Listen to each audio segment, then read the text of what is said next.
Hey guys, welcome back to another PDOCS live stream here on Thursday, 2 p.m. Eastern, and looks like I went live maybe about 1 minute early here. So hopefully we see some people trickling in, and again, within the first minute, I highly doubt anybody's watching or seeing quite yet. But as I do on these live streams, I'll be checking my phone.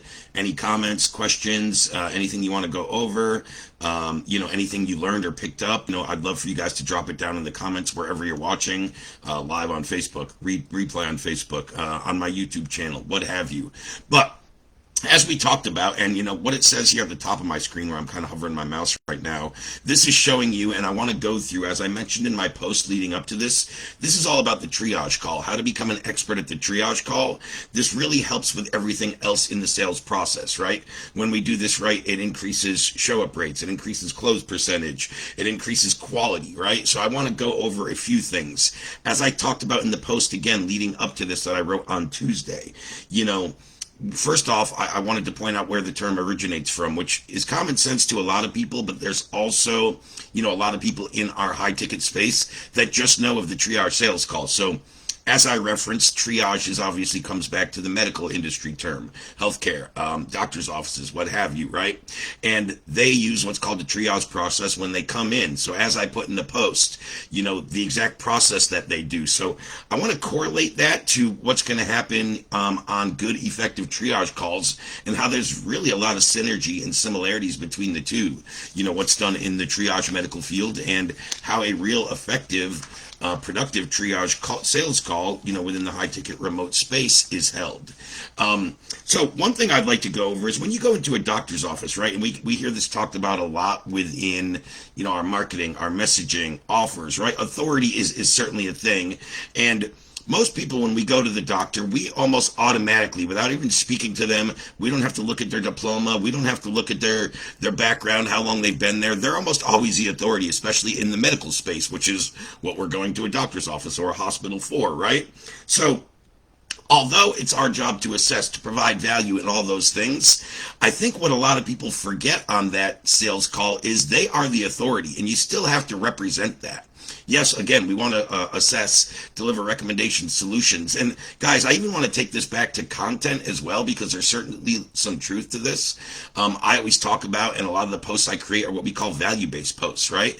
But if you guys notice, the ones that are most successful, especially ones I do in other groups where people don't know me, I lead with authority and then go into value. So very similar to on a sales call, don't lose that kind of authority frame, or don't, I can't say lose it, because some people just never step into that authority frame. So maybe better worded, start stepping into that authority frame when you're on the sales call.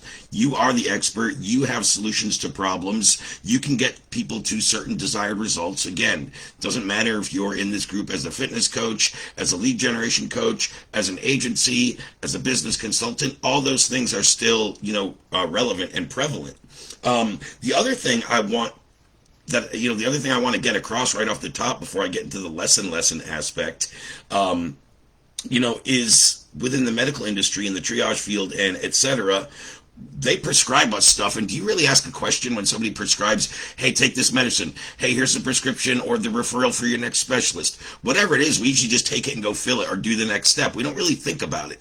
So think if you're doing that on your triage call and your sales calls. Are you actually writing them a prescription kind of at the end and saying, hey, based on our diagnosis and everything we've talked about, this is what you need to get over that hump, to get whatever it is, right? And I'll go into that more.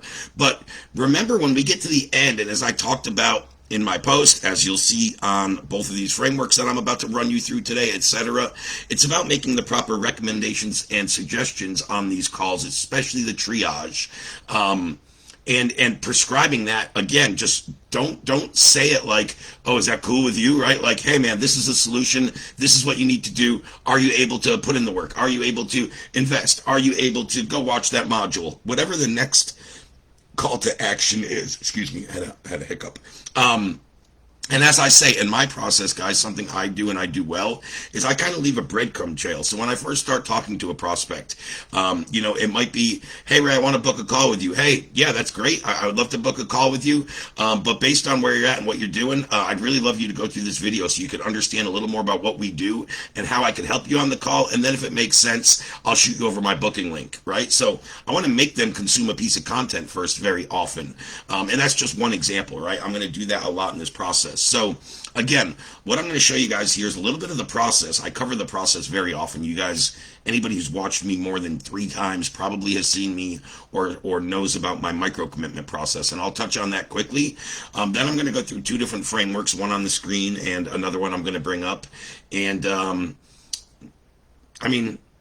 yeah, it's really the process and the couple frameworks. But what I wanted to start off with now, the last thing before I really dive into the screen share part of the lesson, is I said there's 2 main objectives of a triage call, the way I see it, and I have 2 primary objectives to do. Now, number 1 is the obvious, right? It's to pre-qualify and make sure that person is a good fit for our program, product, services, even to go on to that next 45-minute or 60-minute sales call. I don't want to be wasting my own or my top advisor's time with a prospect that's not pre-qualified and that we know is not a good fit.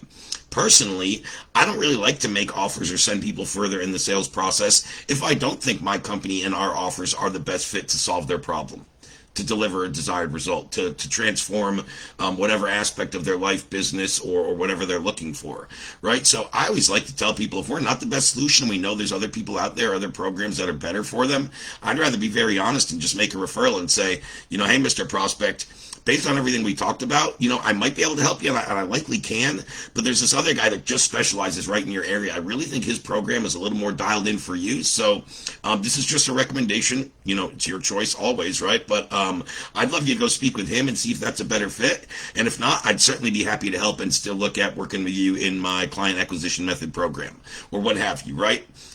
Things like that. So the second objective, and this is the one that goes more overlooked and not everybody's doing, and I'll dive into it further when we get to that aspect of the frameworks here, but it's a soft yes in terms of financial pre-qualifier, okay? So make sure they're a good fit and do a soft yes in terms of a financial pre-qualifier. So again, I will get back to the actual framework of that. I don't want to be redundant and go over it a couple times. Okay, guys, so now that I've been going live here for 6 or 7 minutes, maybe some people have trickled in. Again, if you're watching, drop me a comment. Let me know you're watching now. I'm going to go and check on my phone, the live stream comments, and any questions, anything you guys want me to elaborate on, or any great takeaways that you can implement. Again, I'd also love if you could drop it down in the comments there on YouTube. Same thing, like, subscribe, drop some questions or some feedback in the comments so I can make my next thing better, more relevant, or send you over something that will help more. So let's start real quick before I go into the 2 frameworks. Let's start real quick with the process as we talked about. So at PDOCS, we use a micro commitment process, and I'm going to run through this kind of quick because that's not the whole, objective of today's call. What we see in a majority of businesses, what I like to call the usual sales method, is they do an ad or a piece of content or an email, whatever it is, to get people to raise their hand, right? Then we're either going to send them to here, which is a triage call, or an application form. This is really what we're focusing on today. In almost every business, recommend a triage call over an application form. Does that mean application forms can't work in this step? No, not at all. They certainly can. But I've noticed, and what I like to do with my sales process is enhance that prospect journey. So if you're a customer, wouldn't you rather speak to an actual human and get understanding, put a face to the brand, make sure that they're treating you professionally, get a more understanding about how they operate and who they are? I just found we built much more rapport, trust, the whole know, like, trust factor by actual having an in-person conversation, and you're going to be a lot better judge of if you want to send that person along rather than just somebody that fills out an application form, because we all know on those forms they can check the wrong box, they can lie about things, they can say, yes, I'm willing to invest and do it there, but they don't really think about it, right? So And then they go to a sales call, okay? So that's the typical process. Now, what we use here at PDOCS is a micro-commitment process, where in that process I just showed you, the usual or the old method, steps 1, 3, and 6 were steps 1, 2, and 3, the only 3 steps in that process. So what we've embedded into our process is steps 2, 4, and 5. And I'll be talking about this a little as they go on, specifically 4 and 5, because they come after step 3, which is the triage call. Or again, can be an application form in almost all, if not all of our businesses right now. We use a triage here. And I'm going to show you some examples. In addition, guys, as I mentioned in the post, and I'll go over on one of the frameworks, I'm going to give access to here a handful of my triage calls, and how, another difference in what I want to talk about is I'm going to show you guys some frameworks, but I don't really map out scripts, and you guys will see when you watch any of my calls, or if you've ever been on one with me, I don't use a script. There's nothing scripted. I just have an actual conversation, try to help this person as much as I can by finding out where they're at, finding out maybe what their roadblock is, or what they would like to get better at, or what numbers they would like to improve, what have you, and then again recommend and suggest and prescribe solutions, right? So that's kind of the overall process. And what I meant was we're going to talk a little about steps 4 and 5, going through this process when I go through these other frameworks. So let's start with this little more simple one. This was a new triage framework SOP I put in place for our Audience Lab brand. So you can see little graphics, start your Audience Lab journey, shows a couple of the different, types of programs and clients we work with. And this is kind of how it goes, right? We would like for somebody to start, in many cases, at our lower tier product, get some results, make some profit. Then maybe they want to, build out their, maybe they want to build out further aspects or get access to more data. Or maybe they want to start to build out their agency and have the white label access. Or maybe they want to become a full partner and join one of our VTD programs and build their own agency out, done for you. Whatever that is, but that's kind of what this graphic is. So, as I wrote in the new triage framework, for our particular Audience Lab programs, the main thing I want my reps to understand is they need to assess and drop people into kind of a different bucket. So with Audience Lab, a majority of our calls coming from our ads go to what we call an SPP, or a single product package, versus our data as a service program. One is more for individual brands and only certain features and access of our Audience Lab data platform. One is more for agencies looking to white label it, looking to have reseller, looking to have access to kind of all of the features and deliverables within the platform, and looking for more support and coaching for how to go sell it and bring in revenue right off the bat. So I want to make sure very clear that this process is really designed so it's quick, and you can dump each person kind of into a box. Hey, this guy's leaning more toward an SPP most likely, this one more toward DOS, and that's going to help as I go on with this process. So I made my team, and guys, comment, or I will just put this in the description on YouTube, but if anybody wants any of these frameworks, just mention the one you want in the comments wherever you're watching. This one, write New Triage Framework, SOP, or write Audience Lab Framework, and the other one will be titled something different if I'm not mistaken. I'll bring that up momentarily, but happy to share these documents. So anytime I come up with a new process where I'm not building it into a script and a word track, because I want people to form their own word tracks. They watch mine, they pick up what's handy, but they also morph it in with their own personality, their own verbiage.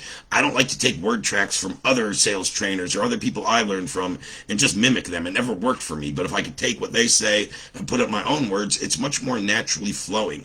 And that's another part of a good, effective triage, right? With the level of sophistication of today's market, people can tell when you're rigid, when you're scripted, right? They want to have a conversation with somebody that's just really, being an actual person and treating them that way, and really has no, what's the word I'm looking for? No, really association to the outcome of the call, right? No matter if this guy's a great fit or not, you should be, doing your job the same way, treating that person the same way, and recommending what's best regardless, right? So in this case, I give them a Loom tutorial of exactly, me going into depth about each one of these, because I made these very simple. But number one, and this one's, still iffy depending on your niche and industry, I think this is actually more relevant on a triage call than a sales call in some cases, because triage calls are only 15 minutes. You might have to cut them short. So setting the agenda at the top and what's expected may let you get through your stuff a little smoother. But what I've noticed also is when, as a sales rep, we set the agenda, we're also sounding probably like every other sales call they've been on. So there's a lot of times I won't set the agenda, and I'll literally just start off with number 2. And in this case, for this particular process I built out. Most of these are coming off of ads, people who are probably not familiar with our brand yet, right? So when we get on a sales call, one of the first things I ask is, hey Joe, so what kind of inspired you to hop on the to book with us and hop on today's call? And they're going to say, well, I saw your ad and Adam was talking about the white label capabilities, or your new keyword planner, or the new in-market audiences that you guys upgraded from 2,000 to 4,000, whatever. They're going to let me know what inspired them to book and what really stood out. So number one, this is always good feedback to give back to marketing. Hey man, I keep getting on these calls that everybody's loving this hook and this angle. Let's double down spend on that. Let's build out some more variations with this hook, right? So sales and marketing should always be connected in the feedback loop, which I talk about often.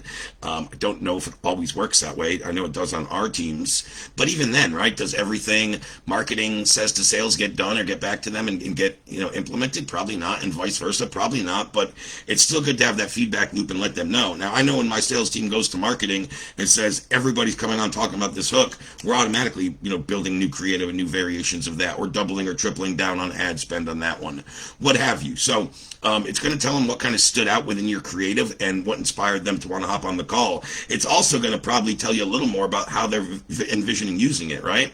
If the guy comes in and said, I loved in your ad, Adam, talking about the white label and the reseller capability, I probably already know right after I ask his first question in my process, he's leaning more toward the data as a service program and getting results for his clients, right? Now, the next thing is this isn't going to happen in everybody's process. Definitely should happen before the second call in our system. And if you saw step 2, when I went to the micro commits of the new process, step 2, which I didn't really focus on, said assign the new frame. And we do that with a pre-call resource or material, whether that's a video, a PDF. In our case, it's almost always a video, embedded on a landing page with a little bit of relevant copy, right? And kind of a checklist. And anytime they can consume some of our content in our resources before the call is just going to help the call hit that much better. They're going to relate better. You're going to have more authority with them. All those things. So also, our sales process in each step of the way should be designed to increase the prospect's education and awareness level around who you are, what you do, what problem you solve. When they first click your ad or they see your email or your post, they have a general overview, but then if they watch a 5-minute video, then if they get on a 15-minute call, then as you saw steps 4 and 5, 4 in particular, they get a homework assignment, which is maybe another 7 or 8-minute video, super relevant, and to prepare them and get them more in the buying pocket when we get to step 6, which is the actual sales call and the close call, right? So another thing I like to ask the prospect, which I don't think a lot of people do, they get in and they set the agenda and then they just take charge, and it's not really an interactive process. It's almost like you're speaking to the prospect and not with the prospect, right? So I always like to say, well, hey Joe, in a perfect world, we're on here for about 12 more minutes, right? What would you like to get out of today's call here in the next, dozen or so minutes? What would be your ideal outcome of this call? Well, Ray, I'd really love to understand, again, I mentioned that like white label reseller aspect, so they're probably going to go back to say, I want more information about number 2, what inspired them to book and what stood out. And they're usually going to say that, and I'd love to know how the pricing and the different programs and packages work. All right, great, Joe. I'll be happy to get into that stuff in just a moment. First off, it doesn't really matter if I tell you price or recommend a program if I really understand, before I really understand if we can help you. So is it cool if I just ask you 2 or 3 quick questions about your business? That way I can give you some more relevant and more applicable, recommendations and suggestions as we wrap up here in the next 10 minutes? Yeah, that's fine, man. Go ahead. Ask me a couple questions. So again, next you go into a very short discovery, the situation phase, gathering intel. There's a few different names for it, whatever you're calling it. But again, this process you want to keep flowing kind of organic. Just because your questions are laid out like mine, A, B, C, D, E right here. Sorry. Scrolled too far. A, B, C, D, E. It doesn't mean I'm always asking them in that order. I'm kind of, however they end with the answer to the first one, I'm going to kind of pick my next question. Let's just say they answer A, and then they start talking about using this for their own brand and for client results. If that leads into that, I'm going to go into this question next, or what else wasn't clear. Maybe he already kind of answered some of this. And a lot of times they'll do that, guys. With the process, and when I get to the next framework, which is much more in-depth, this is a very short one, it's actually showing as I was just saying above here, when we go into discovery, I'm asking one open-ended question just to start, right? And a lot of times I'll do that and then go into these A through E, which I mentioned on the little loom above here, but I didn't place it. I didn't type it in the text here. So what I mean by that is a lot of times I'll be like, okay, cool. So you don't mind if I ask you a couple questions before we start off? Why don't you just give me a quick little overview of what's happening in the business? Just maybe how long you've been in business, how many clients you're working with, how long how much do you charge, who do you serve, whatever you feel like is relevant. Just give me a little background. So I like to start with a very open-ended one, and then they're probably going to answer some of these. So if they've already answered them, I'm not going to ask them again. Obviously, I know I already got my answer, and if not, as I say, E, the last thing, whether you had to ask any of these individually or they gave you a lot of information with that first open-ended question, if there's any additional discovery questions you need to ask or elaborate on, ask and clarify here before we go into the next step, right? So basically, once we've done discovery, now's time to clarify and let the prospect know what we do a bit more specifically, and now we can actually tell them that how that plays into their approach, their strategy, the outcome, and the result they're trying to achieve, right? Once we've done that, something we don't always do, and you guys probably hear me say this a lot, but after you do that, I always like to say, hey Joe, so did that totally make sense to you? We really need to make sure we're doing this. We confirm the acceptance to the frame we just laid out. I always say as a sales rep, we're going to get one of 3 frames of acceptance. We're going to get a strong frame. Yeah, Ray, that totally makes sense. I'm looking forward to hearing some more. A medium frame, well, that kind of makes sense, but I'm still not sure how it would work for my accounting business, right? Whatever. Or a weak frame. Hey, what you said, Ray, makes no sense at all. I don't think that will work for me. So if you're getting weak frames and even medium frames, we're probably doing something wrong between the whole process when they first saw our creative. Again, doesn't matter if it was ad or email, organic, what have you. In this particular process, it's ad. But if we're getting a lot of medium to weak, we're either getting the wrong people or we're not pre-framing them right and we're not really standing out. So make sure that we get a strong acceptance, because if they're like, hey, no, this doesn't make sense at all, what does it really matter with the next steps and recommendations? We've kind of lost our authority if we're getting a weak frame. So when we host these right, when we show up and step into that authority role and we just assess and then prescribe, when we've done this right, you're going to get a lot of strong frames, and then you could go to next steps. Hey, Joe, so based off everything I just talked about, right, and what you're looking to implement into your accounting business, I feel like our business to consumer audience builder, either tier 1 or tier 2 package would be the best fit for you. So I have this really extensive resource with a bunch of different videos, and I don't want you to waste much time and energy. I'm not one of those person that wants you to go through our 45-minute webinar or an hour and a half masterclass, but on this page, I'm going to highlight a 4-minute video called the audience builder video. I want you to watch that really quickly, and Joe, if I'm to send you this resource here in the next 10 minutes after we hang up, again, it's 4 minutes. Is it safe to say you'll be able to watch that before this same time tomorrow? Yeah, awesome. Yeah, for sure, Ray. In 4 minutes, I'll probably have it done in the next hour, but I 100% can watch it before tomorrow. So again, that's what I'm talking about with my little bread trails and taking baby steps. Just one thing right now. Your only job is to go watch this 4-minute video. And then I'm going to say, hey, I'm going to reach out to you, Joe. I'm going to give you a quick ring on the phone tomorrow at this same time and just ask you a couple of questions about the video, right? What I really want you to understand and what it's designed to do is you should know one of 2 things after you watch this 4-minute video, Joe. Number 1, hey, what Ray said is exactly what I need. This all makes sense, and now I've seen it, in platform. I've seen the user interface, and I've seen it in real time working. Or heck, this isn't quite what I thought it was, and maybe I'm not quite ready. So Joe, regardless of which one that is for you, I just want you to have clarity in exactly how this works and how it would embed into your system. Cool if I give you a call tomorrow and just ask you if that all makes sense and you have any more questions? Yeah, right, that's fine, right? Boom. So, that's this process, and what we're doing right now is, have a quick 15-minute call, really bundle them, really drop them down into a bucket of which product they fall into, and then as a byproduct, as a rep, as you get more familiar with your offer and your assets and your resources, what can I recommend or prescribe that's going to make this guy understand whether this is a fit or not, right? And then once I call him the next day, this goes very simple. Hey, Joe, hey, man, it's Ray from Audience Lab. I know we spoke yesterday. I told you I'd be giving you a call today, and like clockwork, here I am, brother. Hey, did you get a chance to go over that video?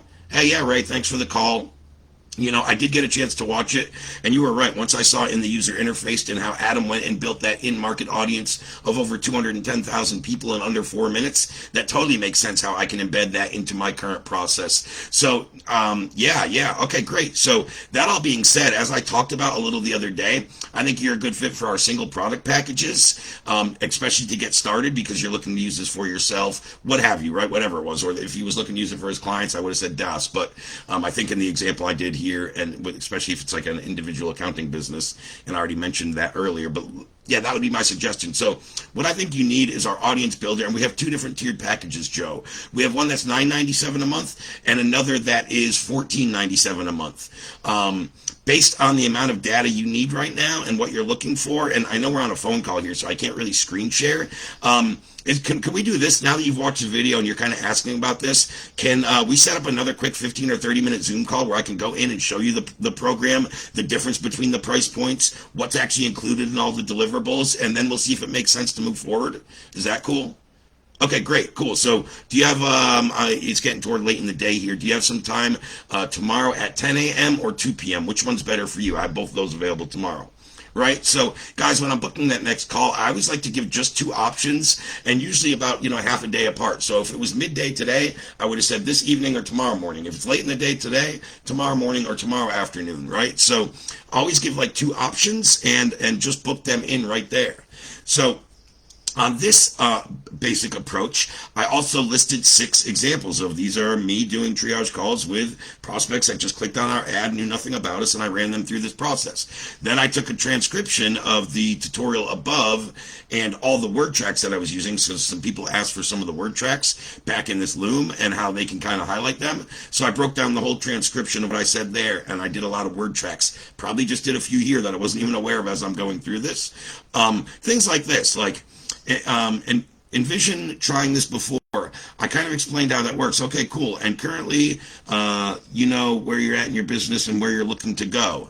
So I would have to take that in context. But that's just one example of like, I'm always making sure like we're asking a prospect, again, whether it's our Audience Lab platform, whether it's Sales Lab trainings, whether it's PDOCS programs, like how do you envision this and what are you looking for in terms of an outcome or, a result,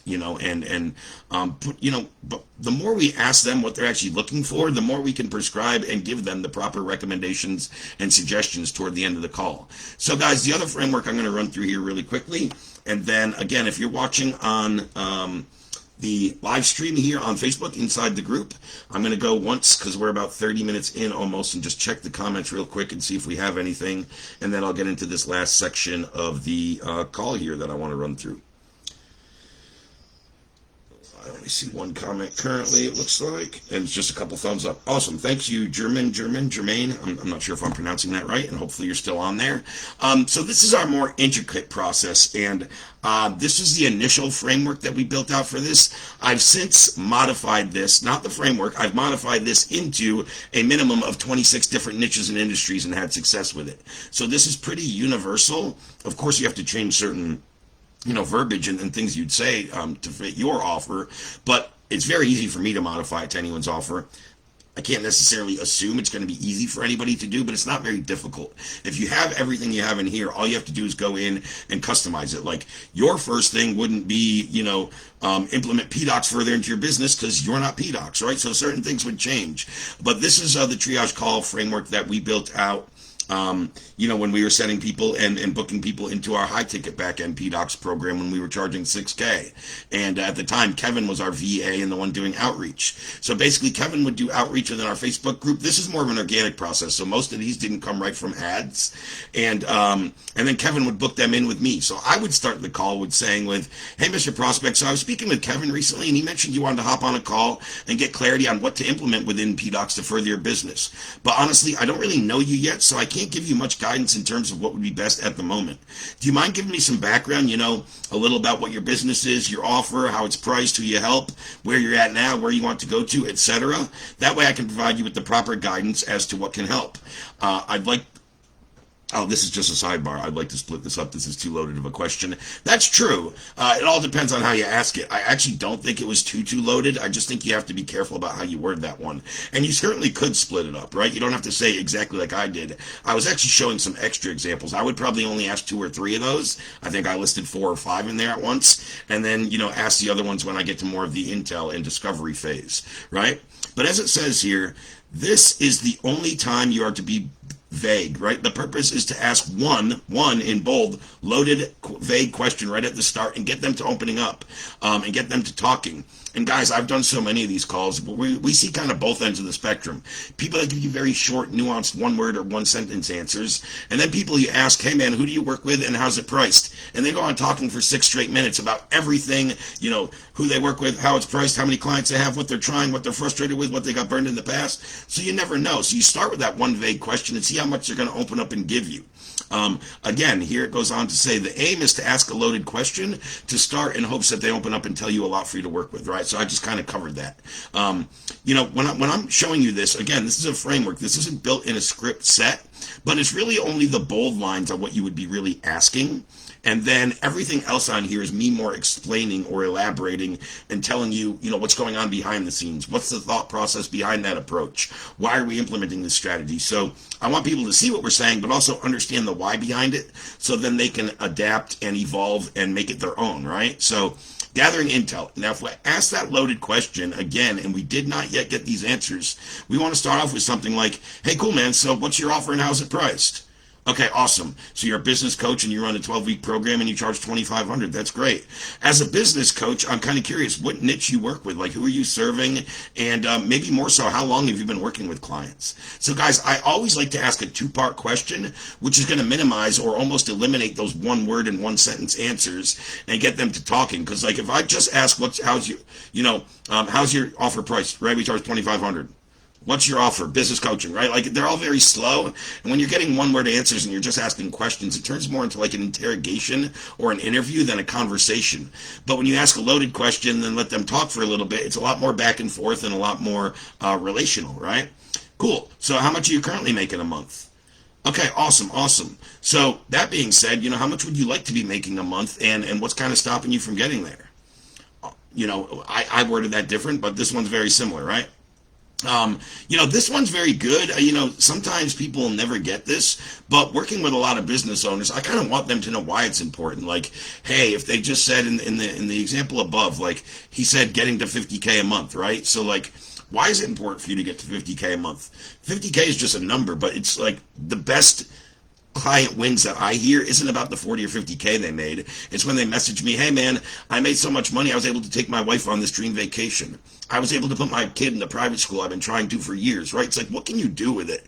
What improves your family life, your overall health, the time you get back, those type of things, right? And then like, we always want to know anytime we're speaking to a prospect, a lot of our offers are going to be lead generation, client acquisition. Like, what have you tried in the past and what are you currently doing to acquire clients, right? So again, guys, if you want this one is just called in bold here at the top, the triage call framework. So if you're watching live, replay, whatever, and you want this document sent over to you, comment triage call framework. If you want the other one with the short order process and the handful of recordings from me, comment audience lab triage framework as opposed to just triage call framework. But yeah, happy to share these documents. This is, I give away everything that I ever show or share with you guys. I'm not going to have the time to read every little aspect of this. There's a lot more in here that's telling you the why behind all of this so you understand why we're asking these. But once we've assessed and done the intel phase, the next step before I get to member objective number 2 is the soft yes. But that all happens within the transition to the advisor. So again, guys, this might be a little different if you're doing this for your own business. The transition is to another call to you, right? But in most of my businesses and the sales teams we run, our specialist or our triage call rep is different from the guy, our advisor or our closer. So we're going to set up that next call, right? So when we're doing that, we might go through a process something like this, right? So, hey, Joe, based on what you told me, it seems like lead generation is your main issue you're facing in your business. Would it be safe to say that's correct? Yes, Ray, it is, right? So let me ask you, is this something you want fixed like yesterday or 6 months from now, ideally? Dude, I want this problem fixed as soon as possible, right? So The goal is really to isolate them down to one solid problem that we can agree on, that the main issue they're facing. A lot of people could be facing multiple problems, but what's the primary or the main or the root problem, the real problem, as we like to say, and not symptom or surface level problems, right? So as it says here, they'll tell you they want this fixed ASAP. If not, it's probably not the real problem they're facing in their business, or they're probably not very committed to actually growing the business and solving this problem, right? So once they say they want this fixed now, you need to frame them as an action taker, right? This is one of the more important parts of the call to nail, because if you use this against them, they object the next call. So you never want to use this against them. So something along the lines of, hey man, I hear you, and I understand you want your lead gen fixed ASAP. I can imagine it's been frustrating not being able to solve this problem so far. From my experience, there's two kinds of people in the world. There's those who just keep taking more information. Think of, I don't even know what I did for my verbiage here. I got lost on my sheet. But anyway, there's two types of people. Some that just, take this course and consume new information, and then there are those who soak up the information, but they actually take action, implement it, and get results, and start to put it into action. So it sounds like you're somebody that is more of the action taker, and you're ideally looking to solve this. Yeah, I'm an action taker. I don't want new information. I want solutions. I want implementation. I want execution. Good, because those are the people we want to work with, right? Information is a dime a dozen, but implementation and execution is what leads to cash, revenue, solutions, etc., right? Perfect. So if you're wanting to solve your lead gen problem, basically what I would say is, and this one again was for my PDOCS group, so we might be referring them back to a guide in our free group, right? Hey, guide number 3 is going to be the best place to get started to understand how to solve lead generation or whatever it is, right? But that's only going to give you a few percent of what you actually need. Now, I don't do this for everybody, but you told me you want to fix the problem right now, and we can absolutely help fast track that and build out the systems and frameworks you need to get to that 50K months here in the next 90 days if you're willing to. So I'd love to get you on a call with my senior advisor, Danny, so he can break down the details around that, show you the exact path to get you to those 50K months in the next 60 to 90 days. Would you be open to having that conversation? Right, cool. Let's say they say yes. Cool, so let me pull up Danny's calendar and see what the best time is and make sure we got something that's available. This is something I always like to do as well, guys. This gets overlooked, right? I just sent you a calendar invite for 9 a.m. tomorrow morning, and I just sent you a friend request on Facebook, so we're connected. Did you receive both of those? I love to do that on the call and have them, confirm, again, little baby steps and little micro commitments or little breadcrumbs that lead them to actually taking the next step and showing up to the next call or watching the next video or what have you, right? And then they're going to say yes. Sweet. So what I'm going to do from here is, and guys, this is the alignment phase that I was talking about, especially when you're transitioning to somebody else. The only time I think we totally don't use this and eliminate this is if you're the same person doing the triage call and the sales call. You're a solopreneur. You have a one-man sales team, whatever, right? But hey, sweet. So what I'm going to do here, Joe, is I'm going to get you, myself, and Danny set up in a 3-way messenger conversation, and I'll introduce the both of you. That way we're all connected in one chain of communication in case one of you guys is running 5 minutes late for your call or, something comes up. I can also go in, and I'm going to go in after we get off the call here, and I'm going to fill in Danny on exactly what we talked about. And that way you guys can really hit the ground running, and you're not going to have to rehash all this information, and you can get the most productivity out of your time together. Does that sound cool? All right, cool, great. Now, what Danny's going to do, he's going to break down the details for you, timeline, deliverables, price point if there's an investment needed for this program, everything you need to know about how we can help you to fix the problem and get to those, 50K months that you're looking for. Now, if everything makes sense on your end, Joe, everything makes sense on your end, Joe, and you can see a clear path to getting to those 50K months, and of course, if the finances all line up and make sense as well, is there any reason you wouldn't be willing to invest on that call Friday at 2 p.m. with Danny?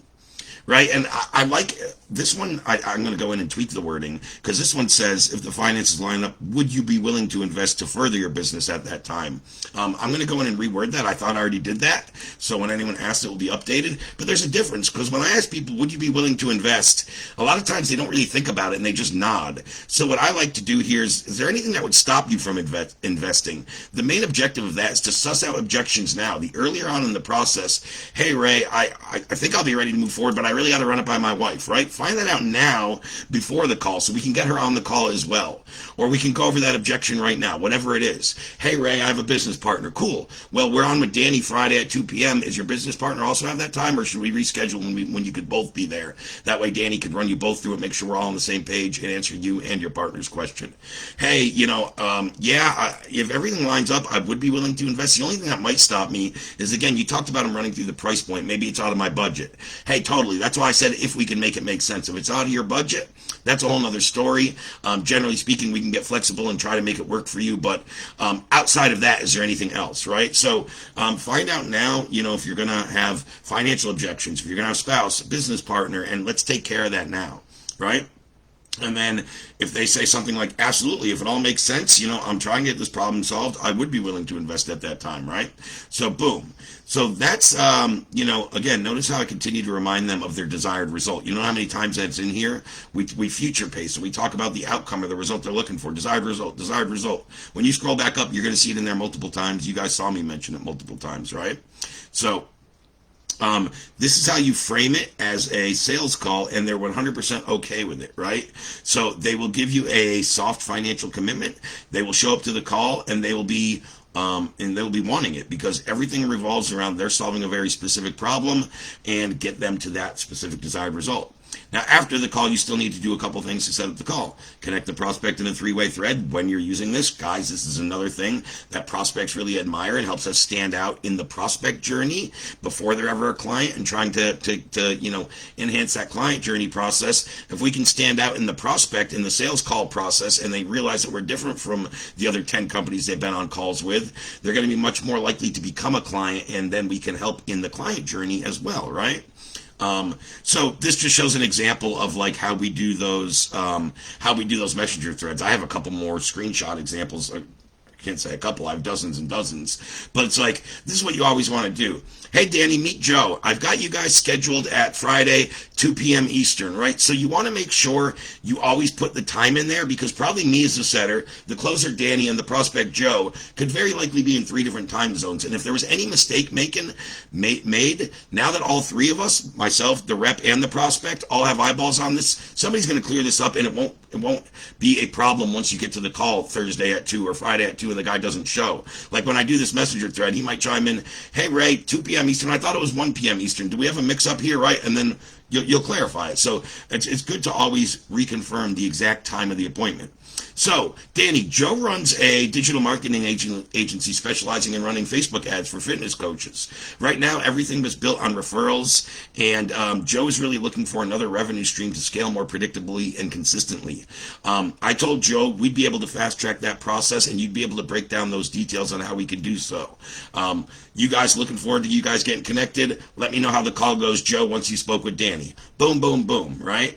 So, that's just a good another overview of the whole process laid out in a little 6-page Google Doc here. So, guys, I will check the questions and comments here one more time. That's basically everything I want to cover. I think I went through the medical aspect, the authority over value, the prescribed frame, and how strong it is to, be confident when you make that prescription of your recommendations and suggestions for the next step, whether that's a next call, a video, a resource, a referral, all those things, whatever it is, and the 2 main objectives, the proper qualifying and getting the right information and making sure that they're the right or best fit for your program. And then that soft yes, right? I went through a little bit of the micro commitment process. And then I showed you a couple of different frameworks and call examples. Well, you guys can get access to the recordings of call examples. I'm not going to sit here and play you call recordings. That's probably kind of boring. But yeah, so I'm going to go in here and check if you guys had any more comments or questions before I log off. Hopefully this was valuable for you guys. I don't see any new comments in here now. Of course, when I go turn it on, now it's back at the... Yeah, I don't see anything else here right off the bat. I'll just check my notifications, make sure I'm not missing anything. Nope, just a couple of likes and that one comment is there for now. Excellent. Okay, guys. So Again, probably more of you guys will see this on the replay. So in the Facebook group, as you're watching, if there's any of this stuff you wanted that I went over in terms of resources, just comment and I'll get it shot over to you. Same on YouTube. If you're watching on YouTube, I'll probably have these things in the description. It's even easier and gives me the ability to do that, which I can't do here in a Facebook post per se. But yeah, so all this stuff is readily available. If you don't see it and you're watching somewhere, just let me know. Maybe I forgot to link it or what have you. All right, guys, enjoy your day. I'll drop some info for our guest speaker on next week's PDOCS live stream. Look forward to coming back with you guys next week and dropping some more value. And again, my main thing on why I do these, right? Even if only one person's watching live, I don't really care. I know people are going to watch on the replay, but all I want is one person at minimum to, take something out of this that they can actually implement and execute, even if it's just one thing, one little word track, or hey man, I've never done that soft yes, and then I'm getting a lot of financial, objections or just financially unqualified people. I'm going to embed that into my process, right? So at least think of that one thing you could take away, embed that and implement that into your business and start getting better results, guys. We'll chat next time.